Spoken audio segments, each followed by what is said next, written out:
नमस्ते, राम राम, कैसे हैं आप? तो 5:30 शाम के बज चुके थे और मैं उठ चुकी थी सो के और मैंने जल्दी से कर ली थी भगवान जी की शाम की पूजा।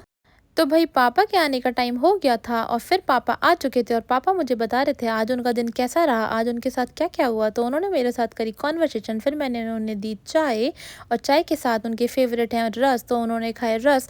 अब टाइम हो चला था मेरा किचन में जाने का क्योंकि अब मुझे तैयारी करनी थी डिनर तो की। मेरे हस्बैंड को खानी थी आज गोभी और वो भी ग्रेवी वाली, तो मैंने सबको अच्छे से चॉप कर लिया था। फिर मैंने एक ली कढ़ाई, कढ़ाई में डाला थोड़ा सा तेल और इसको गरम कर लिया था। फिर मैंने डाला इसमें सबसे पहले थोड़ा सा अदरक, फिर जीरा और फिर मैंने प्याज और टमाटर का पेस्ट अच्छे से बना लिया था। फिर मैंने डाला इसके अंदर उस वाले पेस्ट को। फिर मैंने लो फ्लेम पे इसको अच्छे से चलाया। फिर मुझे याद आया इतने में जल्दी जल्दी जाके कान्हा जी को भोग लगा देती हूँ। फिर कान्हा जी को मैंने बनाना का लगाया भोग।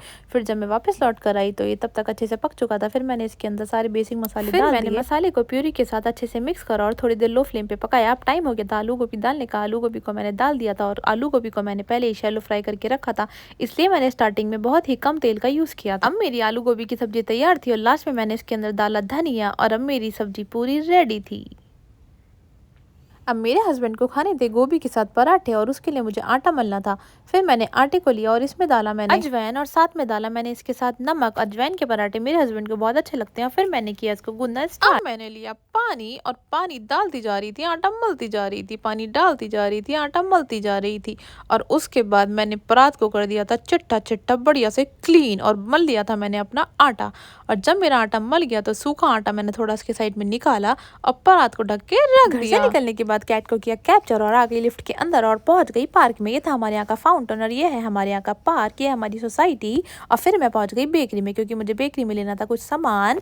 पेस्ट्रीज को देख के मैं सारा सामान अभी भूल चुकी थी। सबसे पहले मैंने अपने लिए पैक करवा ली कसाटा और तो जो सामान मुझे लेना था वो मैं ले चुकी थी और अब टाइम था बिल का। तो मैंने बिल कराया और जैसे ही मैं भराई तो देखा जलेबी बन नहीं थी। मैंने सोचा अब तो जलेबी भी ली जाएंगी। फिर मैंने भैया से बोला भैया मेरे लिए भी जलेबी पैक कर देना। तो भैया ने मेरे लिए 100 ग्राम जलेबी पैक कर दी क्योंकि हमारे घर में ज़्यादा मीठा कोई नहीं खाता है। और फिर मैं आ गई अपने घर के अंदर। जैसे ही मैं अपने घर के अंदर आती हूँ और सबसे पहले भोग लगा दिया मैंने मेरे कान्हा को और वो कान्हा जी हो गए होंगे खुश इसे खा के। और अब मैं तैयार कर रही थी पापा की प्लेट और पापा को दिखाई मैंने जलेबी। तो पापा ने बोला उनको एसिडिटी हो रही है, वो ज़्यादा नहीं खाएंगे, बट फिर भी उन्होंने ले ली थी। और उसके बाद उन्होंने खाई जलेबी और फिर मैंने खाई जलेबी और फिर बाय बाय टाटा।